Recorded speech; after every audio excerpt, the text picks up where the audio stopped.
Video part 4 कक्षा 12 विषय इतिहास अध्याय 14 विभाजन को समझना राजनीति स्मृति अनुभव।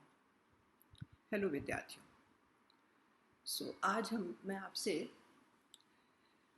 इतिहास के कुछ स्रोतों के बारे में बात करूँगी। ये हमारे इस अध्याय का बिल्कुल आखिरी पार्ट है और एक तरह से ये जो अध्याय का एकदम बिगिनिंग वाला पार्ट था शुरू का, उससे जुड़ा हुआ है। अध्याय के आरंभ में आपने पढ़ा 3 अनुभव बताए थे। एक रिसर्च स्कॉलर या एक शोधकर्ता जो पाकिस्तान जाके लोगों से मिलते हैं, और एक तो लाइब्रेरियन से, एक यूथ हॉस्टल के मैनेजर से, एक लाहौर में ऐसे किसी पाकिस्तानी व्यक्ति से। तो उन्होंने जो अनुभव बताए थे, तो वो कैसे अनुभव थे, हम उसको अभी समझने की कोशिश कर रहे हैं। इतिहास को समझने के कई साधन होते हैं जिनको हम स्रोत कहते हैं, और इनका वर्गीकरण 2 मुख्य भागों में किया जाता है। एक होता है प्राथमिक स्रोत, जिसको प्राइमरी सोर्स कहते हैं। ये स्रोत जो घटना के समय में ही बना हो उसको कहते हैं। इसमें अधिकतर सरकारी रिपोर्ट्स, पेपर्स, मीटिंग के मिनट्स, घोषणा पत्र, इस तरह की चीज़ें आती हैं। दूसरा होता है द्वितीयक स्रोत। द्वितीयक स्रोत जो घटना के व्यतीत होने के पश्चात प्राथमिक या माध्यमिक स्रोत के आधार पर लिखा जाता है या बनाया जाता है, उसको कहते हैं। इसमें जैसे किसी घटना का कोई साक्षीकार हो, उसने बाद में अपने संस्मरण लिख दिए हो, या कुछ एक लेख लिखा हो, या पुस्तक लिखी हो, या वीडियो बनाया हो, तो ये सब द्वितीयक स्रोत में आते हैं। इसी में द्वितीयक स्रोत में ही एक और रास्ता भी हो सकता है, और एक और विकल्प होता है, वो है लोगों से बात करना। उस समय के लोगों को ढूंढकर उनसे उनका इंटरव्यू लेना, उनके मत को जानना और उसको आधार बनाकर फिर इतिहास लिखना। ये सारे द्वितीयक में आ जाते हैं।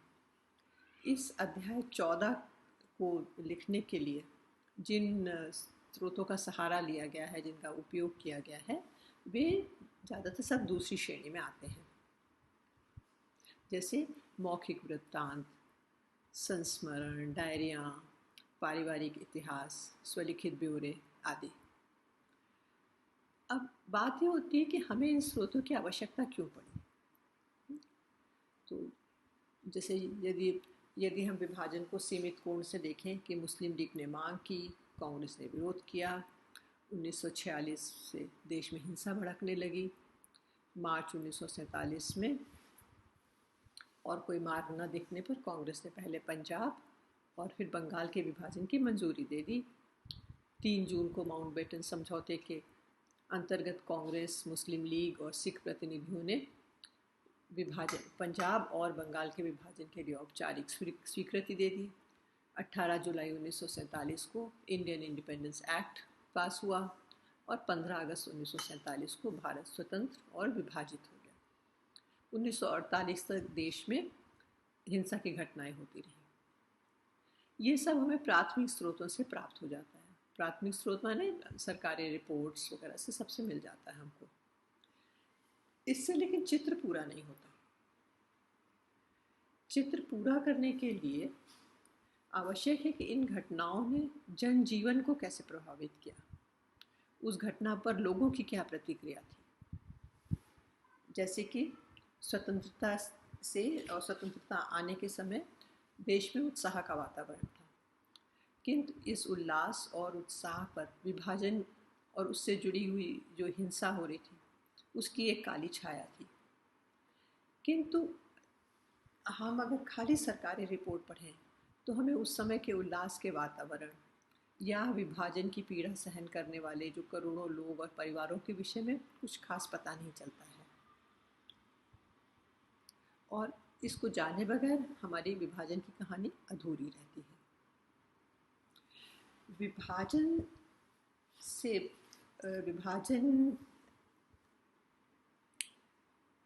प्रभावित विभाजन ने जिन लोगों को प्रभावित किया, जिनके जो लोग जिनको जाना पड़ा हिंदुस्तान से पाकिस्तान और पाकिस्तान से हिंदुस्तान की तरफ, उन लोगों के लिए ये उनके देश का धर्म के आधार पर राजनैतिक या संवैधानिक विभाजन ही नहीं था खाली, और ना ये केवल कांग्रेस और मुस्लिम लीग की दलगत राजनीति का हिस्सा था। उनके लिए ये समय था एक अचानक, अकल्पनीय, अनपेक्षित बदलाव का। अकल्पनीय, जिसको सोच भी नहीं सकते थे, कभी किसी ने सोचा भी नहीं था कि ऐसा भी समय आ सकता है, और अपेक्षा भी तो करना सवाल ही नहीं है, किसी ने कोई करेगा ही नहीं।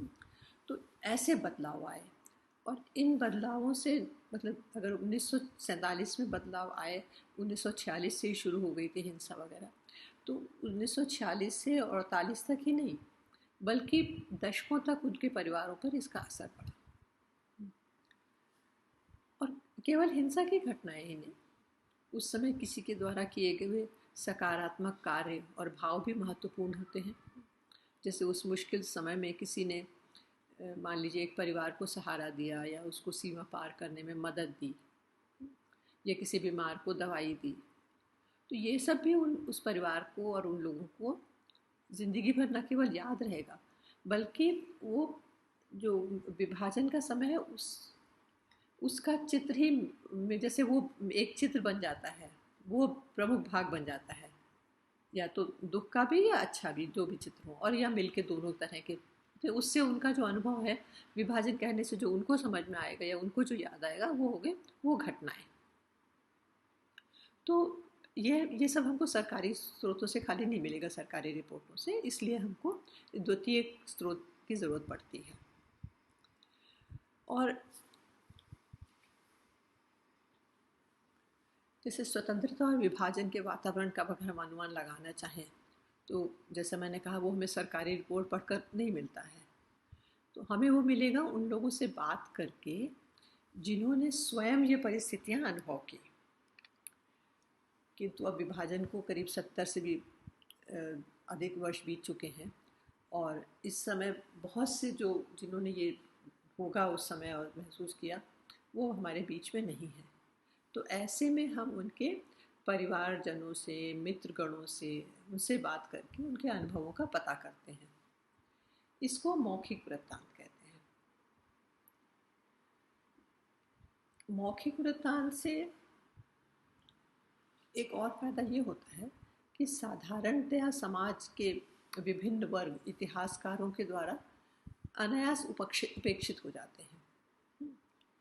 ऐसा इस कारण से होता है कि इतिहासकार का ध्यान बड़ी बड़ी घटनाओं पर और उनके कारणों पर, और उसके अलावा वो घटनाएं कौन से लोग थे जो उसमें हिस्सा ले रहे थे, जिनका कार्यान्वित कर रहे थे, उन लोगों पर ज़्यादा होता है।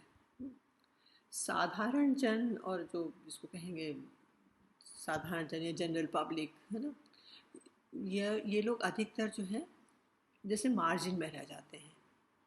एक पूरा कहानी जो मेन इतिहास है उसके एक हाशिए पे रह जाते हैं।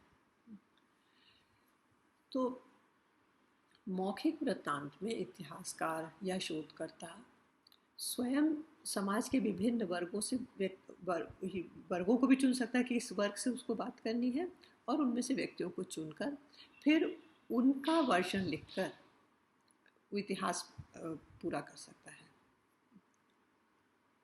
और मौखिक इतिहास अपने को केवल सरकारी रिपोर्टों एवं संपन्न और सुज्ञात लोगों के कार्य एवं अनुभव तक ही सीमित न रखकर समाज के अन्य वर्गों की मुख्य धारा में जोड़ लेता है। जैसे मतलब मेरा मतलब है कि जो ये मौखिक वृत्तांत होता है, इसमें मौखिक इतिहास है, तो ये खाली सीमित नहीं रह जाता कि खाली एक जो बहुत ही संपन्न वर्ग है उसके लिए हो, या जो बहुत ही शक्तिशाली वर्ग हो समाज का, या जो बहुत ही जो ज्ञानी और जानकार लोग हों या पढ़े लिखे लोग, उन तक ही सीमित नहीं रहता है। वो अन्य वर्गों को भी अपने साथ जोड़ लेता है, इतिहास की मुख्य धारा में जोड़ लेता है। इसका महत्व आप इस तथ्य से समझ सकते हैं कि पूर्व में लिखे जाने वाले इतिहास में आम लोगों को, उनके कार्य और उनको अनुभवों को मुश्किल से कहीं कभी कोई जिक्र किया जाता था। जैसे समाज के साधारण वर्ग का कोई महत्व ही ना हो। लेकिन मौखिक इतिहास रखने से या मौखिक वृत्तांत लिखने से ये कमी पूरी हो जाती है। मौखिक वृत्तांत के विरोध में भी कुछ तर्क दिए जाते हैं और उनमें कुछ सच्चाई भी है। जैसे कुछ इतिहासकार कहते हैं कि मौखिक जानकारियों में सटीकता नहीं होती है, यानी वे पूरी सही नहीं होती। पूरी सही क्यों नहीं होती? क्योंकि वो व्यक्तिगत अनुभव होते हैं, सबने अपनी नज़र से देखा होता है लोगों ने। और दूसरे ये मौखिक वृत्तांत या जो वो कही बातें हैं, ये कहते हैं, इतिहासकार कहते हैं कि सतही होती हैं, मतलब ऊपर ऊपर से जो उन्होंने देखा वो कहा है, उसके सारे डिटेल्स में नहीं जाते हैं। तो इस कारण से जो इतिहास का एक घटनाक्रम निकलता है तो वो हमेशा सही नहीं होता है।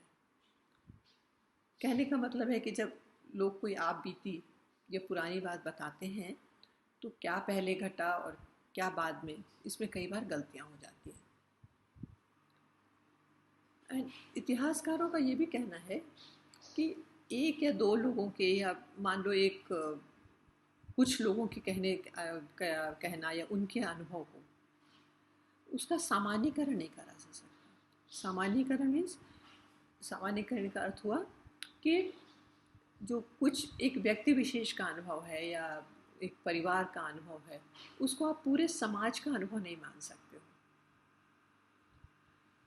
और उनका ये भी कहना है कि जो छोटे छोटे अनुभव होते हैं, इनसे और पुरानी यादें भी बहुत पुरानी हो जाती हैं, तो इसके आधार पर आप एक ऐतिहासिक चित्र नहीं बना सकते हो।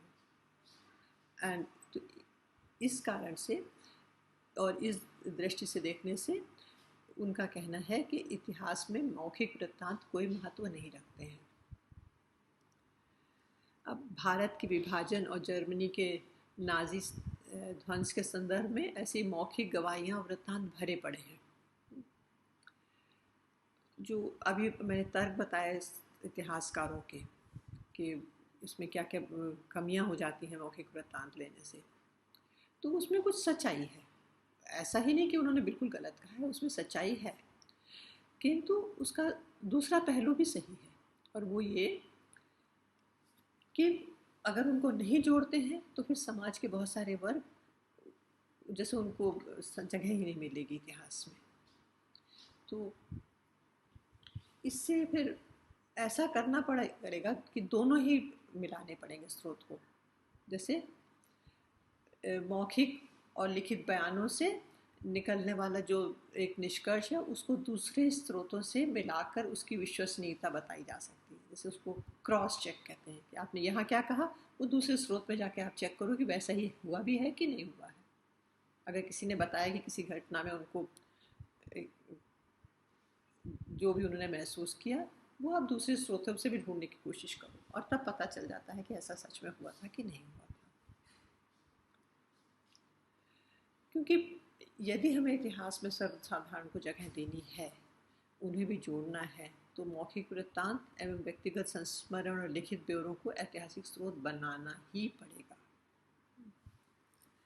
जैसे उदाहरण के लिए, हमें सरकारी रिपोर्टों से ये तो ज्ञात हो जाएगा कि कितनी औरतें बरामद की गई या उनकी अदला बदली की गई, परंतु उस दरमियान उन औरतों ने क्या क्या मुसीबतें झेली, किसने उनकी मदद की, किस प्रकार के शारीरिक और भावनात्मक झंझावात से उन्हें गुजरना पड़ा, ये सब तो वे औरतें ही बता सकती हैं ना। इसी प्रकार सीमा पार कर आए अपने ही देश में अचानक शरणार्थी बन गए लोगों के अनुभव भी इन्हीं स्रोतों से मिल सकते हैं। आप इसके लिए उदाहरण भी दे सकते हैं, जैसे अब्दुल लतीफ़ के पिता का उदाहरण, थुआ खालसा की औरतों का, बिहार में सड़क का काम करती एक मध्यम वर्ग की औरत, या पेशावरी व्यापारी जिसे ये नहीं मालूम था कि कटक कहाँ है। तो इनसे पता चलता है। तो ये तो हुई बात स्रोत की, उसके लाभ और हानि।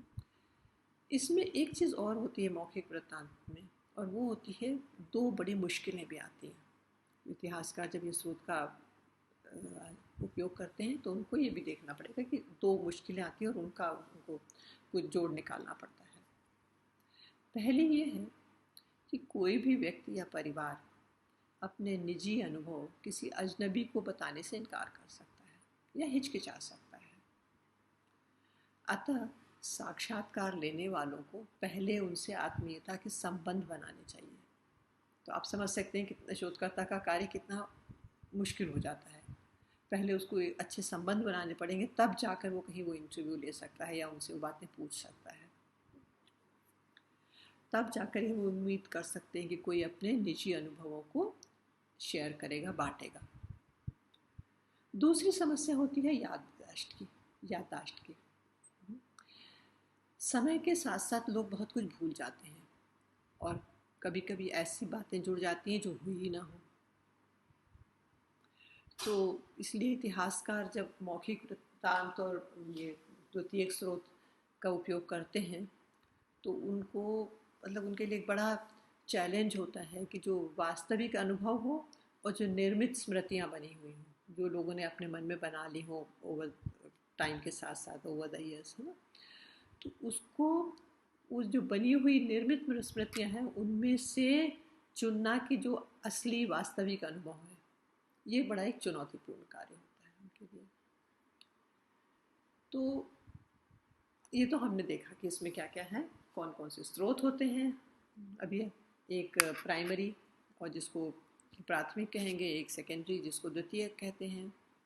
और हमें अगर खाली सरकारी वो चाहिए धारणा, सरकारी विवरण, तो वो तो मिल जाता है काफ़ी कुछ हमें प्राथमिक से, पर समाज का, लोगों का, वो सब जो कहते हैं ह्यूमन एंगल या लोगों के साथ क्या हुआ, वो सब जानने के लिए द्वितीयक स्रोत की बहुत ज़रूरत पड़ती है। तो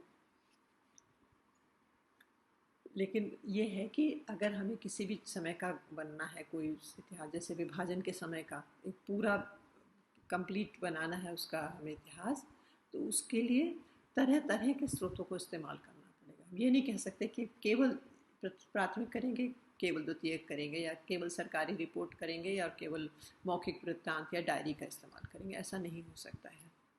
हमको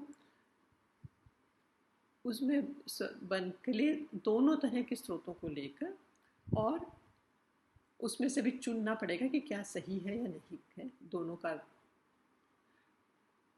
उनको अगर कहीं पे किसी ने बढ़ा चढ़ा के बोला है या किसी ने कुछ याददाश्त में गलती से कमी होने से गलती की है, सब ढूंढना पड़ेगा खुद ही और स्रोतों से मिलाकर, और उसके बाद ही उसको इस्तेमाल कर सकते हैं।